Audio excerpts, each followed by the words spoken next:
Invitation পেয়েও খাওয়ার জন্য লাইনে দাঁড়িয়েও খাবার পেলাম না, পেলাম শুধু খালি হার পেলাম। তো চলো ভিডিওটা তোমাদের সাথে শেয়ার করি।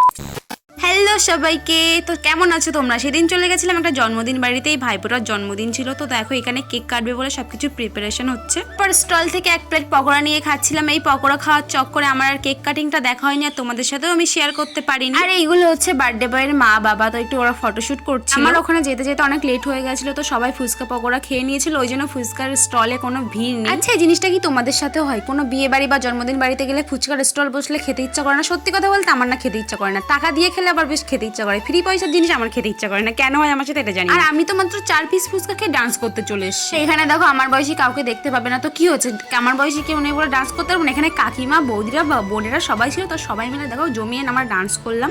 আর এখানে একটা গান পাল্টাচ্ছে, একটা গান দিচ্ছে, একটা গান পাল্টাচ্ছে, একটা গান দিচ্ছে বলে আমাদের খুবই রাগ হচ্ছিল। তখন নাচতে নাচতে সবাই থেমে যাচ্ছিল, কি আর চলবে, আবার গান চালিয়েছে, আবার সবাই নাচ করতে শুরু করে দিয়েছে। আর এটা কি গানে নাচ করছি বলো তো, তোমরা জানলে অবশ্যই কমেন্ট করে জানিও। আর অনেকক্ষণ থেকেই তো ভিডিওটা দেখছো, আমাকে তো বললে না আমাকে কেমন লাগছে অবশ্যই কমেন্ট করে জানিও। অনেকক্ষণ নাচানাচি করার পর আমরা ফাইনালি চলে আসলাম খেতে। প্রচুর খিদে পেয়ে গেছিল, নাচানাচি করে পেটটা তো খালি করে নিয়েছিলাম। বিরিয়ানি বলে কথা, বিরিয়ানি কি কখনো অল্প খেলে মন ভরে? তো সেই জন্য পেট খালি করে এসেছিলাম নাচানাচি করে। আর এখানে দেখো বিরিয়ানি আর চিকেন কষা দিয়ে দিয়েছে। বিরিয়ানির ভিতরের মাংসগুলো আলাদা করে তুলে রেখেছিল, কিন্তু আমরা একটা লেগ পিস পড়েছিল, কিন্তু লেগ পিসের গায়ে মাংসই ছিল না। তো কি হচ্ছে, হাড় তো ছিল, হাড়টা খেয়ে নিলাম। ফ্রি পয়সার ফুচকা টেস্ট না লাগলো, ফ্রি পয়সার বিরিয়ানি তো খুবই টেস্টি লাগে, তো জমিয়ে বিরিয়ানি খেয়ে নিলাম। তারপর চাটনি পাপড় মিষ্টি আর একটা ক্যাম্পা দিয়ে দিয়েছিল। যারা ভিডিওটা ফেসবুক থেকে দেখছো অবশ্যই লাইক করে ফলো দিয়ে পাশে থাকবে আর চ্যানেলটাকে সাবস্ক্রাইব করবে। বাই।